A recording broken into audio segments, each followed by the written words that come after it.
시작. 다시 중심에 서라. 오늘 내용에 들어있거든요. 우리는 중심에 섰는데 중심에 안 선 사람이 있어요. 나도 모르게 중심에서 밀려나 버려요. 그리고는 중심에서 밀려나는데 자꾸 자기는 중심이다 그래. 그러니까 이것은 나는 중심이 아닌데 자꾸 중심의 역할을 하려고 그래요. 여기에서 따라해서 엇박자가 나요. 중심에 서서 중심에서 일을 하면 질서가 세워져요. 중심에 서야 할 사람이 중심에는 있지 않고 다른 데에서 중심에 선 것처럼 말하면 행위가 안 따라버려요. 이거 오늘 이 말씀을 중심으로 우리가 오늘 나누려고 합니다. 오늘 맥추절이지요. 맥추절 감사주일은 이스라엘 민족이 지키던 맥추절에서 유래됐습니다.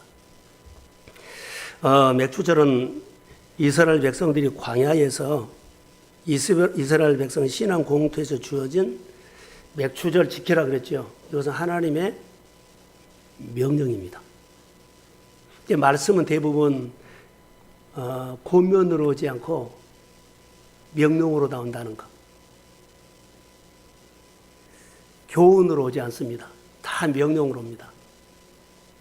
자, 맥추절은 광야에서 이스라엘 백성들이 신앙생활을 하면서 하나님 배운 이야기인데 출애굽기 23장 16절에 보면 맥추절을 지키라. 이는 내가 수고하여 밭에 뿌린 것에 첫 열매를 거둠이라 그랬어요.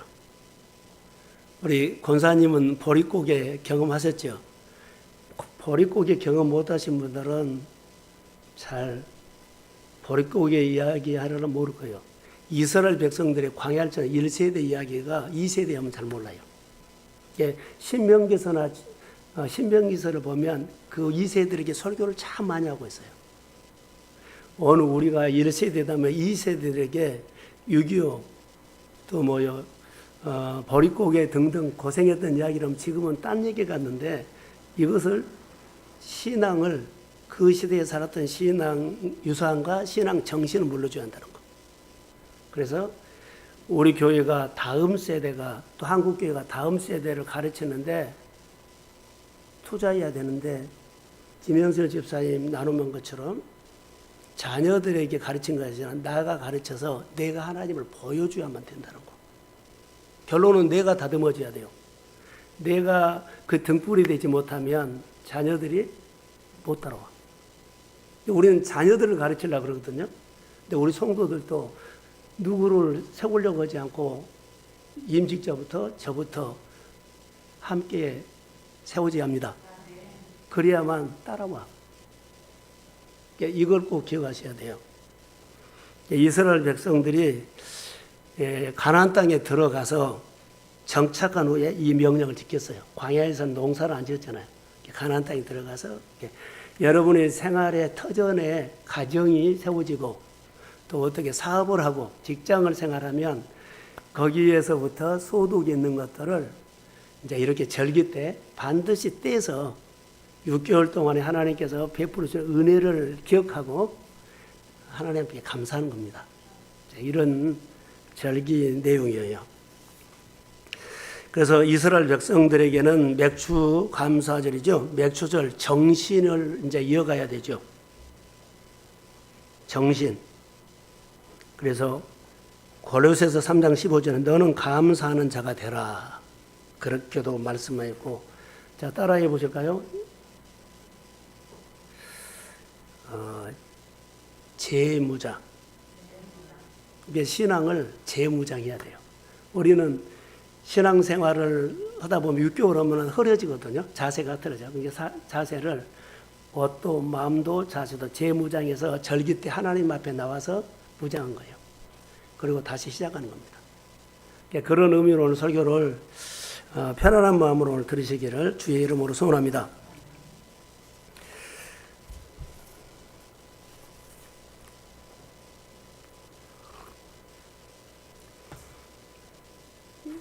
저 한번 얘기를 같이 하겠습니다. 하나님이 여러분들을 만약에 보낸다면 우리가 부르심도 받지만 보냄도 받잖아요. 어디로 보냈으면 좋을 것 같아요? 하나님 나 어디로 보내주세요. 어디로 보냄받고 싶어요? 자, 그래요. 나는 보냄받고 싶은데 어디로 보내달라고 말을 못해요. 그럼 여러분 어디로 보내달라고 말할 수 있나요? 없지요. 원사님은요? 캄보디아. 또 현실에다 때려야 돼요. 멀리 때리면 이상해요. 예, 추상적인 것이 아니라 현실. 오늘 내가 이번 주에 그런 현실에다가 자, 만약 예수님은 제자들 훈련시켜서 세상으로 보냈죠. 보낼 때 전도하라고 보냈고 뭐 사역이라고 보냈죠. 오늘 우리가 예배를 드리고 집으로 세상으로 보내죠. 만약에 갈 곳이 없다면 하나님이 날 보내는데 내가 누구 찾아갈 곳이 없어요. 여러분 주님이 갔다 오라고 해서 보내서 갈 곳이 없어서 서성거리다가 다시 교회 와. 이 생각해 보세요. 오늘 이 설교 속에 들어있어요. 다시 말하면 내가 다음 주일날 오늘 예배를 드리고 이 기쁜 소식을 가지고 가서 꼭 아들에게, 딸에게, 이웃에게, 누구에게 지난주에 뭐 찾아가라 그랬잖아요. 찾아간 사람은 이번 주에 기도를 한다든가 찾아가서 주일날 데리고 온다든가 만약에 못 오면은 또 주일날 또 예배 드리고 또 간다는 거예요. 찾아갈 곳이 있는 사람이 메시지를 들은 사람이다. 하나님의 관계는 그래요. 여기서 300번을 말해도요. 자, 안 들리면 찾아갈 곳이 없고 들리면은 만들어져. 하나님이 그냥 가란 거 아니에요. 다 있어요. 생각하면. 근데 내가 안 찾아서 그래요.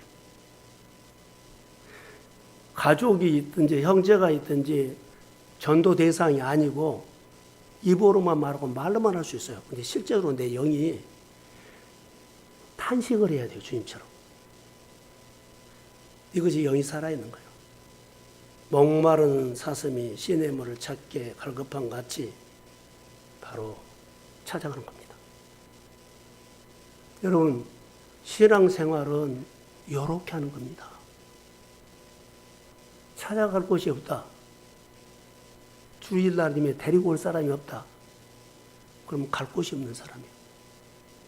갈 곳이 없으면 뭐예요? 우리는 다 사명자로 살아야 되거든요. 사명자를 살아야만 가서 이 일을 하고 보람을 느껴요. 보람이 없는 삶은, 메시지가 없는 삶은 힘이 없어요. 그래서 자원해서 일하는 사람은 힘이 있다. 할렐루야. 자원해서 하는 일들은 힘이 있어요.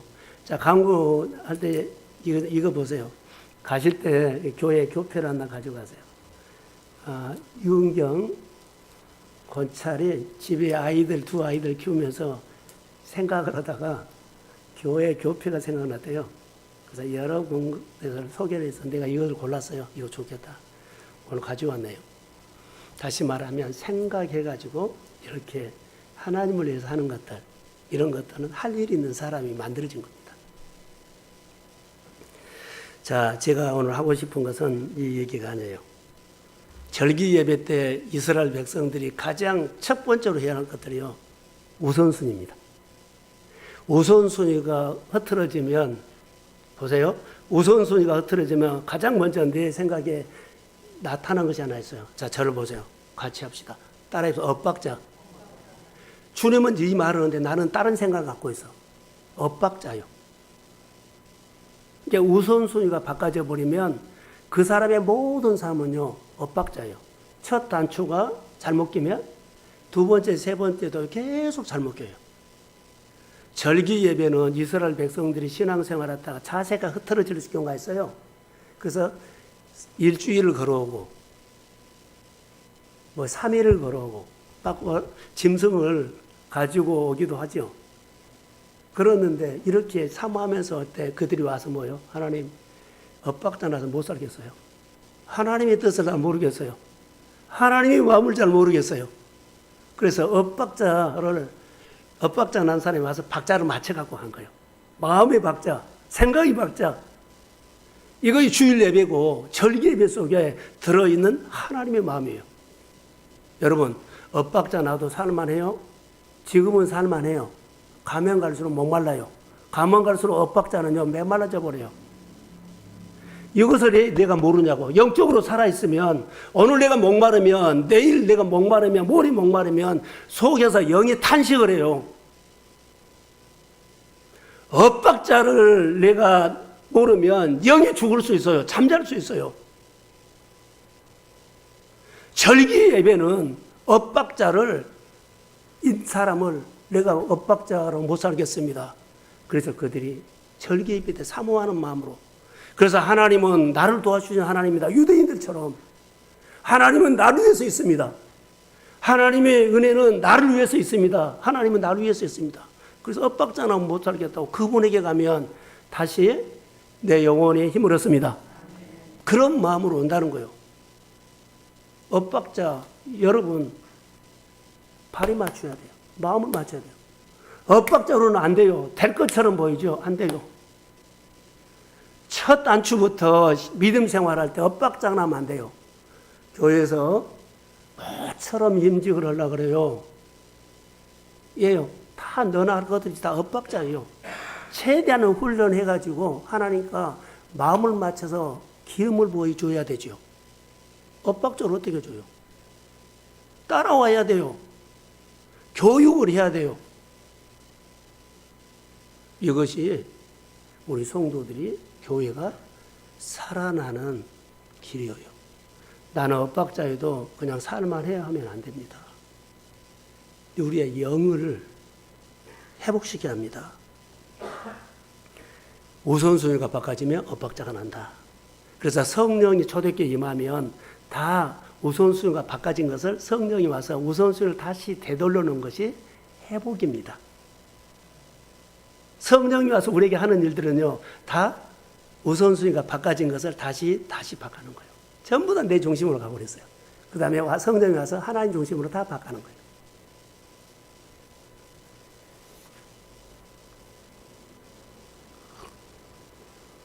자, 구약 성경에 출애굽기 14장 13절과 14절을 한번 보겠습니다. 출애굽기 같이 한번 읽을까요? 모세가 백성에게 이르되, 크게 읽어요. 너희는 두려워하지 말고 가만히 있어서 여호와께서 오늘 너희를 위하여 행하시는 구원을 보라. 너희가 오늘 본 애굽 사람은 영원히 다시 보지 못하리라. 여호와께서 너희를 위하여 싸우시리니 너희는 가만히 있어라. 자, 여기 보면 이스라엘 백성들이 출애굽을 해가지고 이제 따라와요. 근데 갑작스레 상황이 바꿔졌어요. 홍해가 가로막힌 거예요. 이들이 이제 막 가슴이 난리가 난 거예요. 어떻게 건너지? 어떻게 하지? 이리야 돼, 저리야 돼, 막 가슴이요. 그래서 하나님의 모세를 통해서 두려워하지 말고 가만히 있어. 우리가 교회 일이나 어떤 일이나 해서 할 때 막 뛰는 사람이 있어요. 예수 믿는 세상 사람들은 그렇게 막 정보를 찾고 뭐지만 예수 믿는 사람 하나님 앞에 머물러서 가만히 있으십시오. 하나님이 이 상황을 나를 통해서 풀어지기를 원합니다. 하나님 앞에 머물러 있는 것이지 뛰는 거 아니에요. 두려워하지 말고 가만히 있어라. 그리고 하나님께서 너희를 위해서 어떻게 행하신 것을 보라 그랬죠. 그리고 하나님께서 대신 싸워주리라. 자, 아멘. 이것을 경험하셔야 됩니다. 그래서 우리가 신앙생활할 때 가만히 있어라 이 말, 다시 할까, 신앙생활은 먼저 경험해야 할 것들이 있어요. 이스라엘 백성들이 먼저 경험할 것, 출애굽을 하고 가장 먼저 경험할 것이 뭐예요? 가만히 있어서 주님이 나를 위해서 행하신 것을 보고 눈을 떠라는 거예요. 하나님이 나를 위해서 행하신 눈을 떠서 봐라. 그래야지 우선순위를 바꾼 것이 그 따라가요. 하나님이 나에게 행하신 일들을 보지 않고요, 열심히 살면 되겠다고 하면 첫 단추 잘못 낀 거예요. 먼저 예수 믿고 신앙생활하면 가장 먼저 이 경험을 시킨 겁니다. 가만히 있어서 하나님께서 행하신 일을 봐라. 그래서 교회 장로님들이나 안수 집사나 권사님들은요, 이거에 대해서 죽기 살기로 눈을 떠나야 돼요. 그래야지 공동체를 끌고 가죠. 기관장이면 기관을 끌고 가죠. 이 경험이, 그래서 이스라엘 백성 출애굽하자마자 첫 번째 큰 고비가 홍해였는데 여기서 열심히 준비해가고 싸워서 건너라고 하지 않아요. 가만히 있어라. 하나님이 행하신 것을 봐라. 하나님이 너희 가운데 있다 없다? 있다. 있으니까 안 보이니까 가만히 봐라. 있어라 봐라. 내가 요동하지 않으면 보여요. 요동쳐버린 건 안 되는 거예요. 교회에서라든가 직장에서라든가 우리가 막 그렇게 상황에 따라서 막 마음이 움직이고 사람에 따라서 마음이 움직이면 좀 자제하십시오. 신앙생활은 이것부터 시작합니다. 하나님이 나를 향해서 어떤 상황에서도 분명 주님이 와서 누구를 통해서라도 1%라도 하면 그걸 봐요. 그 1%가 주님이 하셨다고 믿으면 나머지도 하십니다. 그리고 무한대로 하십니다. 걱정 안 하셔도 돼. 한 번 먹이면 12강이 남도록 먹여버리고 한 번 일을 시작하면 끝까지 하십니다. 우리 권사님의 기도가 한 번 응답됐다면 계속 하십니다. 현실은 하나도 변화가 없는 것처럼 보이는데 일은 하나님이 하고 있습니다. 그것이 믿음이라는 거. 그래서 먼저 하나님을 위해서 봐라. 오늘 그러면 가만히 서서 기다리라는 거 아니에요. 자, 하나님께서 아브라함에게 아들을 주겠다 그래서 몇 년 기다렸어요? 25년 동안 가만히 있었어요. 모세는요 40년 동안 가만히 있었어요. 40년 동안 있다가 뭔가를 하려고 난리쳤죠. 그런데 하나님의 생각과 모세 생각이 40살에서 할 때는 엇박자가 났어.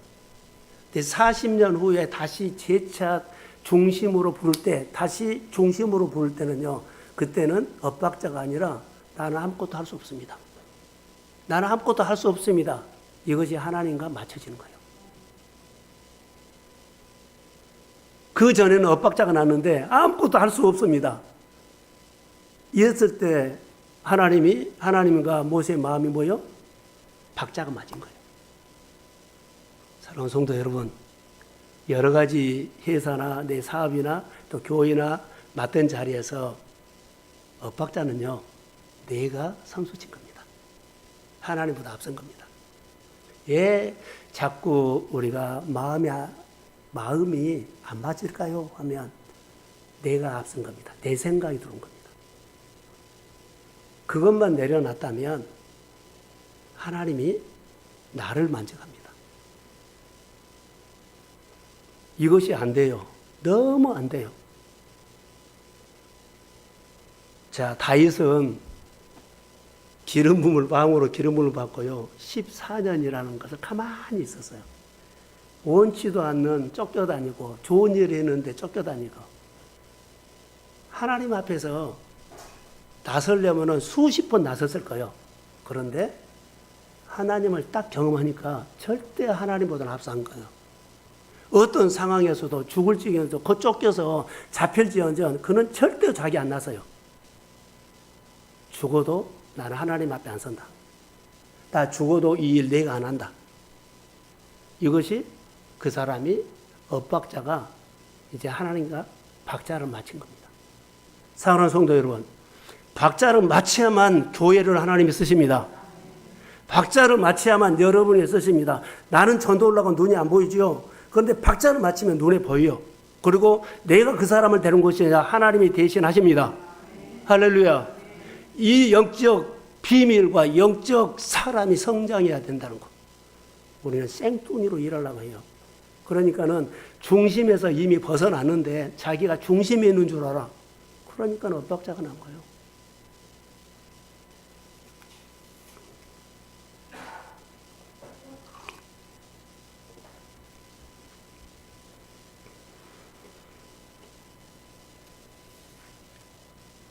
오늘 본문에 가면 10명의 나환자가 보이죠. 그런데 한번 11절 띄워주실래요? 보면 재밌어요. 정말 신기한 것이 나타나요. 자, 시작.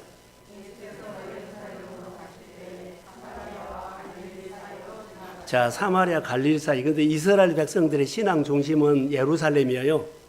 근데 사마리아와 갈릴리는 지금으로 말하면 변두리 시골이에요. 근데 모든 사람들이 어디서 살고 싶어요? 예루살렘 도시에서 살고 싶어요.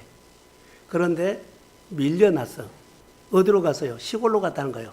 근데 이 나환자들은요, 왜 밀려났냐면 격리를 됐잖아요. 그러니까 건강하면 예루살렘에 살 수 있어요. 이게 나환자 병이 걸렸잖아요. 부정한 병이 걸렸잖아요. 그게 격리시켜서 어쩔 수 없이 나는 변두리로 가서 살아요. 그런데 그 중에 10사람 다 그들에게는 그때 당시에는 나병을 거쳤던 약이 없었어요. 절망하고 간 거예요. 이제 나는 중심으로 못 올라온다. 예루살렘에 못 올라온다. 사람 모인 게 못 올라온다. 이런 마음으로 딱 갔어요. 근데 이들이 보세요. 예수 만나니까 중심으로 올라버려요. 나는 변두리로 가서 이제 이 가나안 대물림하겠다. 안 되는 거 대물림하겠다.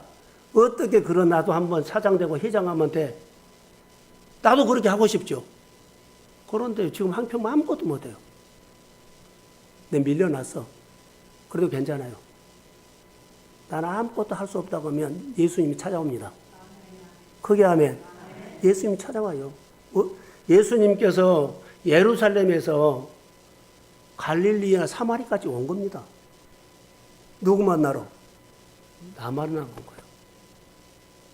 이렇게 해석하면 돼요. 여러분들은 우리 교회나 여러분들은 어떤 질병이라든가 어려운 환경이 있다 할지라도 나도 중심에서 일하고 싶고 중심에서 하나님의 영광을 하는데 그거 꿈 펴세요. 꿈을 가지세요. 그러나 지금 밀려 있다면 주님 나는 아무것도 할 수 없는데 지금 나는 아무것도 없는데 주님 오시기를 소원합니다. 주님 만나면 다시 중심으로 올 수 있어요. 자, 모든 사람들이 서울 중심으로 생활해요. 여러분의 마음에 공감할 겁니다. 자, 서울에서 직장을 잡았어요. 그런데요, 집값이 너무 올라가지고 집을 서울에다 못 사고 어디로 가요? 예? 경기도로 많이 가죠. 경기도로 가서도요, 그때요, 서울에서 밀려난 겁니다. 그리고 직장 생활은 서울인데 집은 어디 돼요? 경기도에 있다 하고 출퇴근해요. 그 경기도에 사는 사람들이 예를 들었습니다. 나는 서울 온다, 안 온다? 서울 온다. 불편해서 못 살겠다. 서울 온다. 이것과 똑같아요. 오늘 여기 본문에 보면 이 나환자들은요, 예루살렘에 살고 싶었는데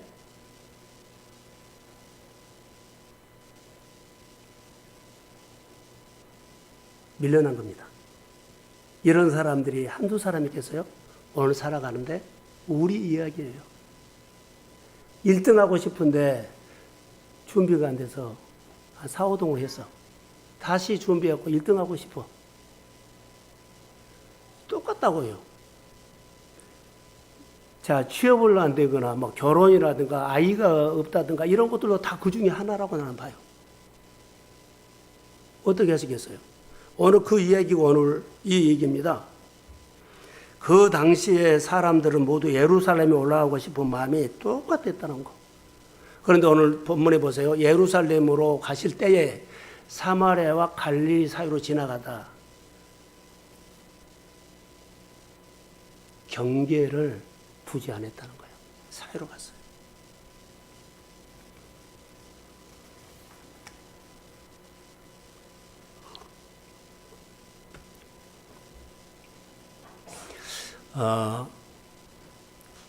진급하고 싶은 사람들이 진급하다가 진급 심사에서 밀려나면은 옷을 벗은 사람들도 있고 또 심사에서 진급 심사에서 밀려나지 않고 통과한 사람은 진급을 할 수 있고 밀려난 사람도 많지 않아요.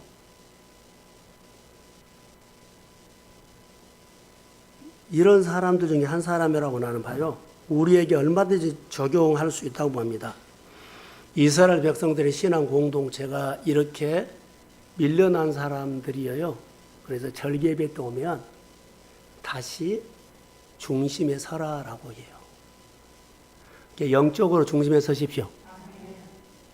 영적으로 밀려난 사람, 영적으로 신앙을 잃어버렸어요. 중심을 잃어버렸어요. 막 흔들려요. 겉으로는 괜찮은데 이제 속으로는 다 무너져 있어요. 힐림이 하나도 없어. 맨 투정만 해.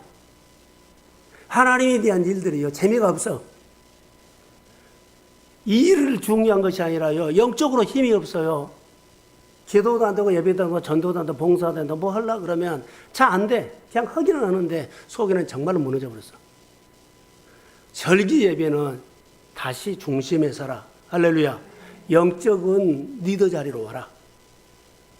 너를 원래 하나님이 불렀으면 그 중심에 딱 세웠거든요. 주권자로 세웠어요. 그런데 영적으로는 이미 주권자가 아니야. 밀려났어. 그런데 자기 생각만 주권자인 줄 알아. 이게 엇박자가 난 거예요. 절기 예배는 이스라엘 백성들에게 기회를 준, 올라오라고 기회를 준 것처럼 영적으로 그렇습니다. 자, 맥주절 보면서 이스라엘 신앙 공동체 하나님에 대한 이 메시지가 우리에게 가장 중요한 것이 하나 있는데 왜 이들이 밀려났을까요? 라고 생각을 합시다. 영적으로. 하나는 따라해 보세요. 경외심. 경외심이 사라지면요. 하나님을 뭐 있어도 되고 없어도 되고 가볍게. 이게 엇박장 나고 하나님이 생각을 하고 내 생각 안 맞추려고 맞힐 생각을 안 해요. 자기 고집으로 해버려요. 경외심 없는 거예요. 무너진 건 누구만 무너져요? 자기가 계속 밀려간 거예요. 우리가 신앙생활 할 때, 참 이것은, 빨리 말씀을 통해서 깨달아서 나를 다듬어야 돼요. 아까 집사님 말은처럼. 다른 사람의 문제가 아니라 나를 세우려고 하구나. 나를 부르시구나. 나를 다듬으라 그러구나. 내가 주님 앞에 엇박자가 나서 너무 갈등도 많고 목마름도 있고 삶의 문제 풀어지도 않고 답답하기만 해요. 이거 엇박자가 나서 주님은 나와 함께 하시면 무엇이든지 하실 수 있습니다. 그러니까 이 믿음이 없어. 그냥 열심히 하면 이달 잘 넘어갔다. 이 정도로 하면 안 돼요. 1년 넘어갔다 아니에요. 하나님은 한 방에 모자란 거 30배, 60배 주셔서 한 방에 모자란 것을 넘치는 삶으로 바꿔줘 버립니다. 이 하나님을 기억하시라는 거. 맥주절이 그런 의미입니다. 자, 사람에게는 전성기가 있죠. 자, 지금 40대 중반에서부터 50대 중반까지는 난 전성기라고 봐요. 이때 허리를 펴고 해야 돼요. 그리고 이제 60세부터 70 이상은요, 밀려나는 시대예요. 하고 싶어도 안 돼. 교회도 중심 이동이 돼야 돼. 어르신들이 이제 밀려나고, 이제 40, 50대가 교회 중심으로 그렇게 주도적으로 일할 수 있도록 노력해 줘야 돼요. 또 그 자리로 들어와서 이제 우리가 일하는 중심에 서야 돼요. 그래서 교회가 정성기가 오지만, 교회가 전성기가 오기 전에 그렇게 일하는 마음이 전성기가 옵니다.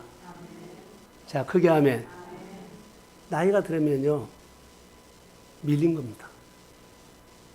그것도 아셔야 돼요. 근데 성경은 분명히 말하거든요. 나는 아무것도 할 수 없다. 밀려났지만 밀려난 사람이 축복이란 거 아세요? 예루살렘에 1등 하는 사람들은 하나님 만나서 한 사람도 없어. 그런데 예수님이 만난 사람은요, 다 중시에서 밀려난 사람들에게 찾아오셨다는 거. 그래서 빨리 인정해야 돼요. 하나님 나를 불쌍히 여겨 주십시오. 난 밀려났는데 이렇게는 예수 믿고 못 살겠는데 나를 축복하십시오. 그러면 주님이 찾아와서 손을 잡아서 다시 중심에 서게 합니다. 이 계절이 내가 열심히 살아 만든 것이 아니라 주님을 붙잡았더니 주님이 내 인생의 계절을 바꿔주실 줄은 믿습니다. 아픈 계절, 실패하는 계절, 어려운 계절이 있어요. 그런데 이걸로 끝내버리지 말라는 거. 누구에게나 와요. 예수를 만나려고 내가 자기를 내려놔야 돼. 하나님 나 아무것도 할 수 없어요. 너무나 잘난 척 많이 했어요. 하나님 말하면 항상 생각이 달라서 불편해. 이거 엇박자거든요.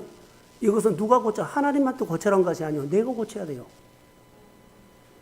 내가 고쳐야만 주님이 와요. 내가 고치지 아니하면 우리가 하나님 이기려다가 자기가 망가져 버려요. 내가 고쳐란 소리요. 오늘 메시지는 바로 이 말씀입니다. 자, 격리되어 중심에서 밀려난 나환자들 여기 보세요. 예수님이 지나간다 그러죠. 예수님이 지나가는 것을 보고 멀리 서서 예수를 불렀어요. 예수님, 나를 불쌍히 여겨달라고.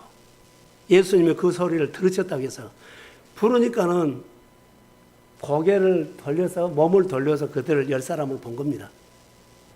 이 모습을 봐요. 그런데 여기 보면 유대인은 9사람이고 사마리아인이 1사람인 것 같아요. 이게 그들은 원래 유대인들은 사마리아 사람하고 상종도 안 하거든요. 그들이 격리되니까 같이 섞어 있어요. 이거 보세요. 섞어 있어요. 이거 중요한 거예요. 은혜가 있는 데는 섞어 있다는 거예요. 다른 데는 상종도 안 해요. 여러분 보세요. 상종도 안 해요. 사마리아 땅 밥주도 안 해요. 개같이로 취급해버려요. 근데 섞어 있다는 거. 그런데 예수님이 여기 지역에 오셨다는 말을 듣고 그들이 크게 소리를 지릅니다. 예수 선생님, 따라서 예수 선생님, 나를 불쌍히 여겨 주십시오. 자, 똑같이 10사람이 똑같이 예수님 그렇게 불렀고 나를 불쌍히 여겨달라고 했어요. 그런데 마음이 같았을까요? 예수님하고 부른 마음이 달랐다는 거예요. 그것이 결과를 가져와요. 자, 예수님이랑 불렀어요. 우리가 똑같이 예수님이랑 불렀고 주를 찬양하고 주 예배했어요. 마음이 다르다는 거. 자, 예수님 불렀지요. 납비라고 선생님이요. 가르치는 자라고 했어요. 한 무리는 가르치는 자라고 불렀고 한 무리는 예수님이 내 문제를 풀 수 있는 유일한 분이라고 생각하면서 나의 주님이다 불렀다는 거. 어떤 이는 선생, 경외심 없어요. 근데 어떤 이는요, 부를 때 경외심을 가지고 예수님이 나의 문제를 유일하게 풀 수 있는 분입니다. 경외심을 가지고 그래서 주님을 부르는 태도가 달랐다는 거, 마음은. 우리가 하나님 앞에 나와서 예배하거나 봉사할 때 내가 일을 한다고 선생처럼 경외심 없이 하면 안 된다는 거. 경외심을 가지고 해야 한다는 거. 오늘 여기 예수님이랑 똑같이 불렀거든요. 그런데 하나는 경외심 없이 예수 선생 그랬어요. 한 사람은, 한 부류는 예수님이 나의 문제를 유일하게 풀 수 있는 분, 나의 주님입니다. 자, 아멘. 여러분은 어떻게 예배하십니까? 어떻게 봉사하십니까? 어떻게 지금까지 하나님 앞에서, 교회 앞에서, 신앙 앞에서 사셨습니까? 이것을 지금 말하는 겁니다. 그래서 지금 10명의 나환자들은 보세요. 그 당시에 고칠 수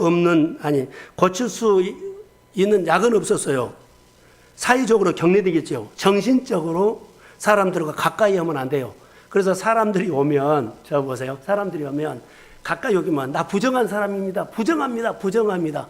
이것을 평생 하고 살면 얼마나 곤욕스럽고요. 사람들만 오면요, 내가 부정하다고, 사람들만 가면 나 부정해. 사람들만 가깝지만 나 부정해. 평생 이렇게 산 것이 그 사람이 얼마나 고통이냐고요. 그러니까 이렇게 살아야 할 이 사람이, 자, 교만하면 어때요? 예수 선생이 이렇게 불러요. 평생 이렇게 산 것이 하나님 나 이렇게 못 살아요. 이렇게 못 살아요. 예수님의 소문을 듣고 예수님이 대단한 분이라고 아는데 내 문제도 내 질병도 고쳐줄 거라고 나는 믿습니다. 그래서 예수님의 소문을 듣고 마음에서 유일한 분이라고 생각하면서 예수님 부르는 10명의 나온 자 중에 부리가 2부리다. 나는 교회 나와서 예배 드릴 때 어떻게 해요? 어때요? 예수 선생이요? 아니요. 오늘 여기서 이 말을 하는 겁니다. 나는 부정하다. 나는 가난하다. 나는 안 된다. 평생 이렇게 살고요.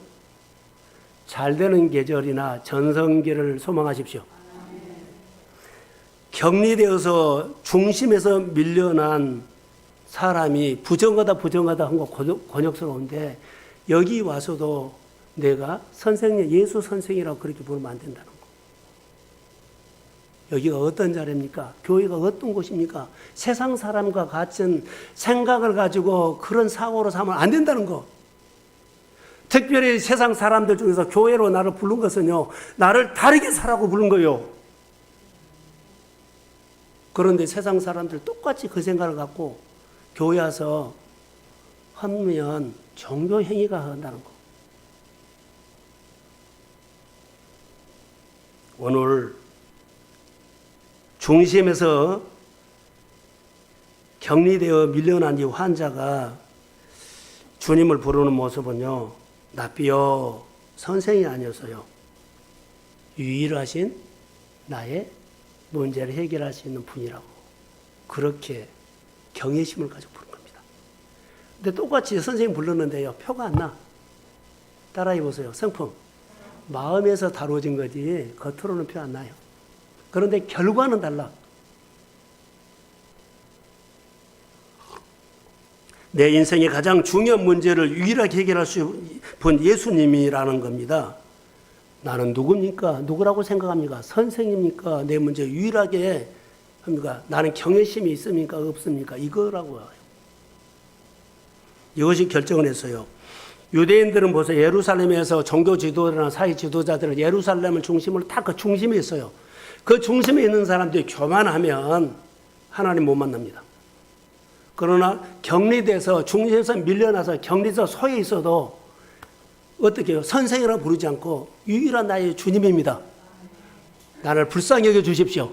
이런 사람 만나서 다시 중심으로 주님이 세워집니다. 다시 중심으로 올라오십시오. 영적인 중심으로 올라오라는 거. 그래서 우리가 신앙생활할 때 의미를 부여라는 거. 선생으로 부를 겁니까? 주님은 나에게 모든 것을 해줄 수 있는 의미를 가서 내가 그분 앞에 나와서 기도합니다. 주님은 내 문제가 내게 필요한 것을 채워주시고 선하게 인도하실 주님이라고 의미를 부여서 예배드리십시오.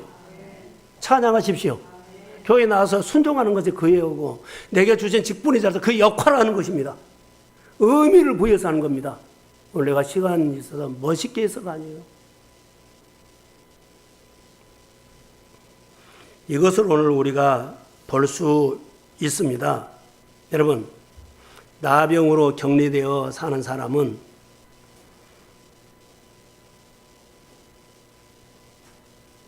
우리가 아무것도 할 수 없습니다. 이것을 전제로 하죠.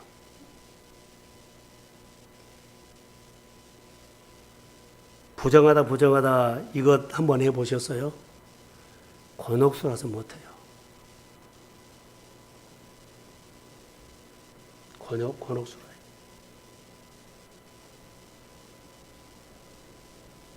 우리가 영적으로 나병에 걸리지는 않았는지요? 자, 이렇게 한번 질문을 하겠습니다. 나는 영적으로, 우리 가정은 영적으로, 혹시 나병? 우리가 아무리 노력해도 고칠 수 없는 영적인 가정의 관계 질병. 하나님이 오지 않으면 안 돼. 그러니까 이런 가정이라든가 회사라든가 내 직장이라든가 내 직업이라든가 영적으로 한번 해석을 해가지고 이것은 내 문제로는 풀 수 없다 하면 주님 앞에 나와서 사마리아 사람처럼 나를 불쌍히 여겨 주십시오. 무릎 꿇을 수밖에 없어. 이것이 유일한 답이요. 그래서 예수님을 부를 때 선생으로 부르지 않고 내 문제를 유일하게 풀 수 있는 분은 이 세상에서 주님뿐입니다. 그래서 교회에 와서 경외심을 가지고 오는 거죠. 이 교회, 정순교회 아니면 갈 데 없는 줄 알아? 이렇게 하면 안 돼요. 이건 경외심 없는 거예요. 하나님은요, 내가 이 직분을 받죠? 이 직분 뭐예요? 그냥 허무되고 하는 거예요. 이렇게 받으면 안 돼요. 교사요? 그렇게 받으면 안 돼요. 들쑥날쑥 하면 안 돼요. 하나님께서 주시는 모든 자리는요, 경외심을 가지고 오면 그 자리에 전능자가 오십니다. 내 문제를 풀 수 있고 내 문제를 열 수 있는 분이 오십니다. 이런 마음을 가지고 의미를 부여해서 하나님 앞에 날마다 나를 세우라는 것. 이것이 오늘 우리에게 주는 메시지예요. 그래서 나병은 결론을 보면요, 축복이 돼요. 의미를 부여했기 때문에.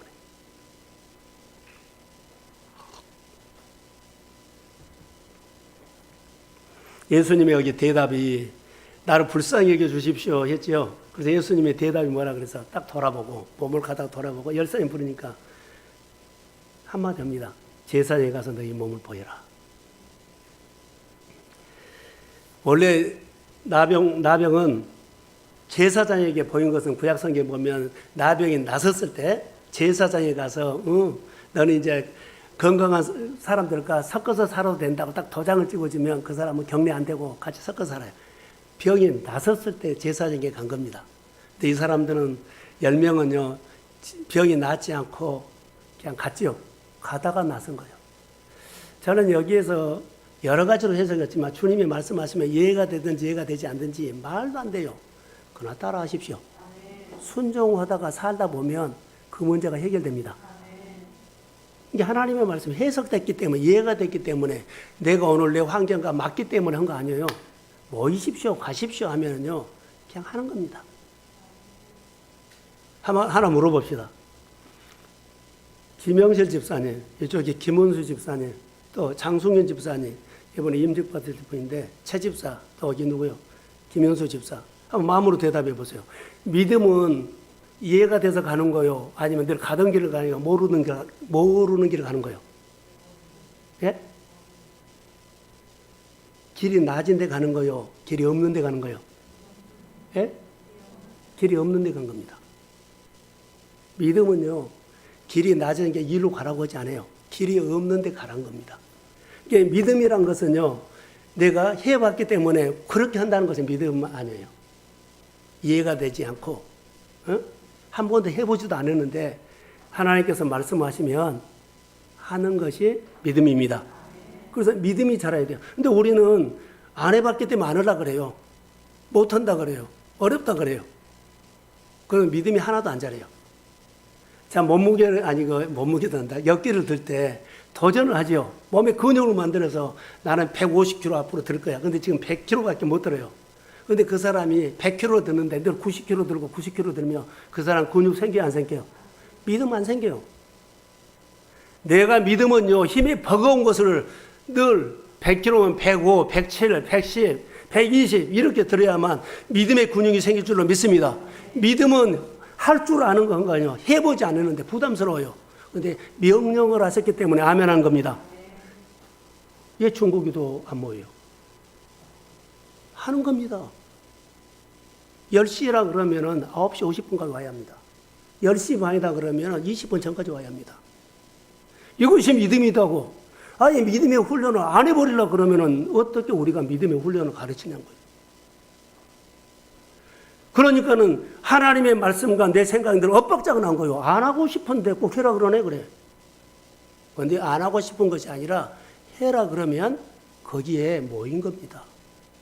그래야지 근육이 생깁니다. 내가 이렇게는 어느 날 내 환경이 바꿔지고 자녀들이 바꿔지고 내 모든 범사가 바꿔졌습니다. 믿음이 컸기 때문에 내가 한 것이 아니라 믿음으로 보상해 준 겁니다.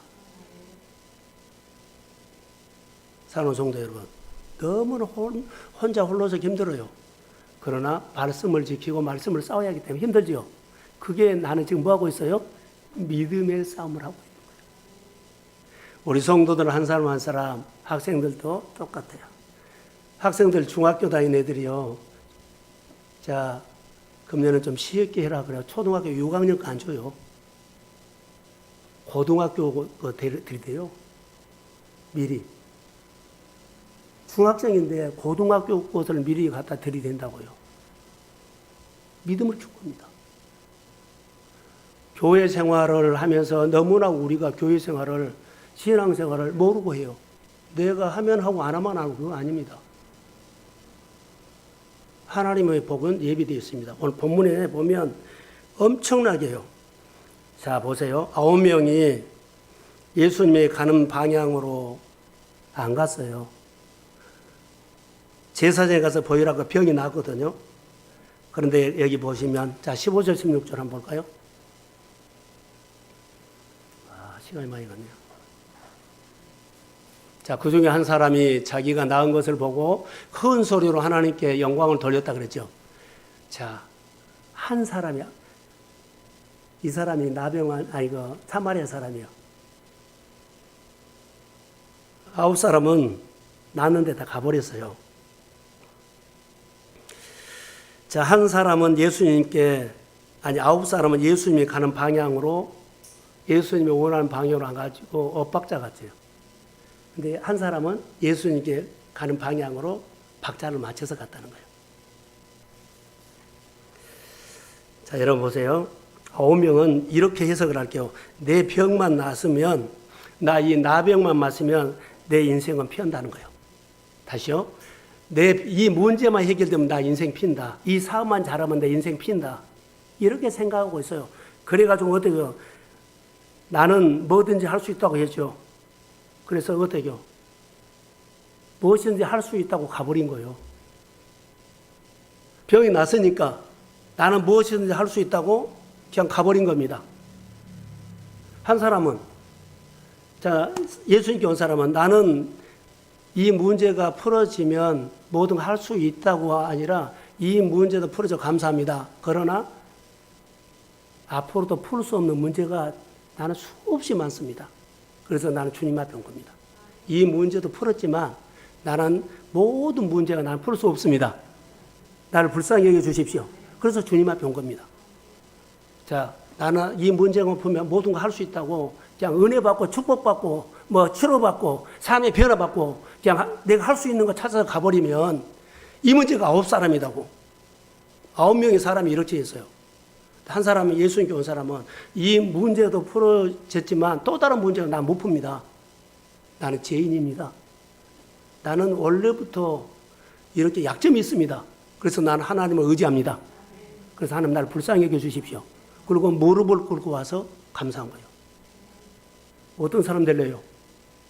이 사람이 맥주 감사, 절기 감사 예배 드리는 사람입니다. 그래서 사마리아 사람은 봐서는 뭐든지 할 수 없습니다. 나를 도와주십시오. 이 문제거든도 주님을 아는 것에 눈을 뜨려고 했다는 거. 자, 여기 보시면 이제 결론만 내릴게요. 여기서 너무나 중요한 것이 하나 있어요. 뭐가 있냐면 예수님 앞에 발 앞에 엎드렸죠. 발 앞에 엎드렸어요. 어떻게 설명을 할까요? 엇박자 났죠? 발 앞에 엎드린 사람은 엇박자가 안 났어요.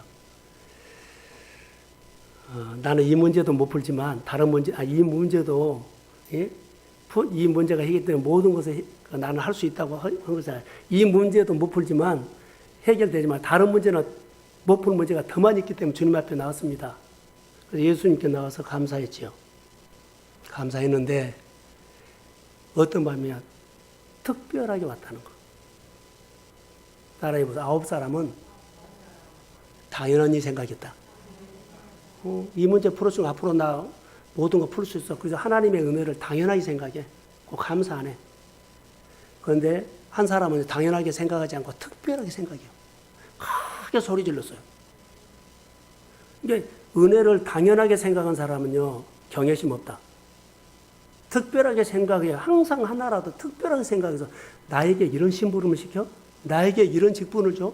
특별하게 생각해야만 특별한 은혜가 옵니다. 당연하게 생각한 사람 그걸로 끝났지요. 특별하게 생각한 나병 환자 한 사람은 사마리아 사람은 특별하게 왔지요. 특별한 은혜죠. 예수님께서 내 믿음이 너를 구원하였느니라 특별하게 준 거예요. 내가 하나님에 대해서 의미를 특별하게 생각하죠. 그럼 특별한 은혜를 준비하고 있습니다. 너 이것만 한 거 아니라 앞으로 네가 특별하게 생각한 대로 채워주리라. 특별하게 생각한 대로 치료받으리라. 특별하게 생각한 대로 내가 너를 삶을 열어주리라. 이런 마음이에요. 근데 우리는 특별하게 생각하지 않아. 하나도 감사를 안 해. 특별하게 감사 안 해. 특별하게 좋아하지 않아. 특별하게 찬양하지 않아. 특별하게 5분 설교 내가 하겠다고 하지 않아. 특별하게 내가 시간 내가지고 훈련 받으려고 하지 않아. 특별하게 하셔야 돼요. 해도 되고 안 해도 되고, 뭐 교회생활인데 당연한 건데 다 아는 건데, 아니요. 아는 것도요, 항상 새롭게 믿음으로 도전하셔야 돼요. 이게 믿음이 근육이 자란 겁니다. 오늘 절기 예배 때 우리에게 주는 하나님의 메시지는 어떤 것일까요? 취업이 안 돼서 학교가 떨어져서 오래전의 이야기예요. 지금은 결혼해가지고 생활하는데 저를 보세요. 우리 교회 이야기를 할게요. 수련회를 다 했어요. 수련회. 수련회 내고 수련회에 이제 은혜를 받았어요. 교회가 내가 저녁에 있잖아요. 한 11시부터 11시 넘어서 그 형제가 교회로 온 겁니다. 아니 피곤할 텐데 교회 와서 그러니까는 뭔 말인 줄 아세요? 따라해보세요. 갈 곳이 없어요. 은혜 받았는데 갈 곳이 없대요. 예? 교회가 좋다는 거예요. 은혜 받고는 갈 곳이 없어요. 교회로 온 거예요. 그래서 목사님하고 차 한잔을 하고 왔어요. 감동이죠. 하나님 내가 너무 어려워가지고 갈 곳이 없어 하는 것하고 은혜 받고 갈 곳이 없어서 교회로 온 친구. 그래서 잘했다 그랬어요. 여러분, 저도 우리 교회 사역하는 전도사님 아죠. 이메란 전도사님이 그렇게 소천에 있을 때 정말 내가 누구를 찾아갈 곳이 없어요. 그래서 교회만 있었어요. 이렇게도 갈 곳이 없는 사람이 있지만 은혜를 받으니까 다른 데 가고 싶지 않고 어디로 오고 싶어요? 교회 오고 싶어. 갈 곳이 없어 왔어요. 정말로 난 공감했어요. 여러분 축복받으면 이제는 여기저기 가는 것보다는 교회로 오십시오. 하나님께서 좋은 거 지금 교회로 오세요. 목사님 기도에 있어서 교회 때문에 내가 많은 사람들 중보해서 이렇게 됐습니다. 이거에 너무 좋은 거 아니에요. 아파도 갈 곳이 없어 있을 때 갈 곳이 없으면 교회로 오시고 너무 좋은 일이 있어서 갈 곳이 없으면 다른 데 가지 말고 교회로 오십시오. 이것이 오늘 절기예배의 회복입니다. 오늘 엇박자가 생각이 늘 다르죠. 근데 오늘 하나님과 박자를 맞추십시오. 그리고 경외심이 없는 생활들이 우선순위가 없어져요. 근데 경외심이 있으면 우선순위가 딱 정해져. 먼저 하나님입니다. 여러분의 신앙이 세워지면 그 이후부터는 하나님의 손이 여러분의 생활에 임할 줄로 믿습니다. 하나님을 배우는 동성교 안에 여호와 나파의 아름다운 얘기가 가정의 자녀들에게 또 가정의 권사님의 어머니 기도, 우리 집사님의 어머니 아버지 기도가 하늘의 역사가 일어나서 내가 주일날이면 데리고 올 사람이 없어. 갈 곳이 없으면 안 돼요. 찾아갈 사람이 많아야 돼. 오늘 몇 집을 거쳐서 가야 돼. 이렇게 가야 돼요. 차 있어서 뭐 할 거예요? 여러분, 이것이 내가 하나님 앞에 찾아갈 곳이 있는 거 축복이에요. 자, 이런 은혜가 있기를 주의 이름으로 축복합니다. 자, 일어서십시오.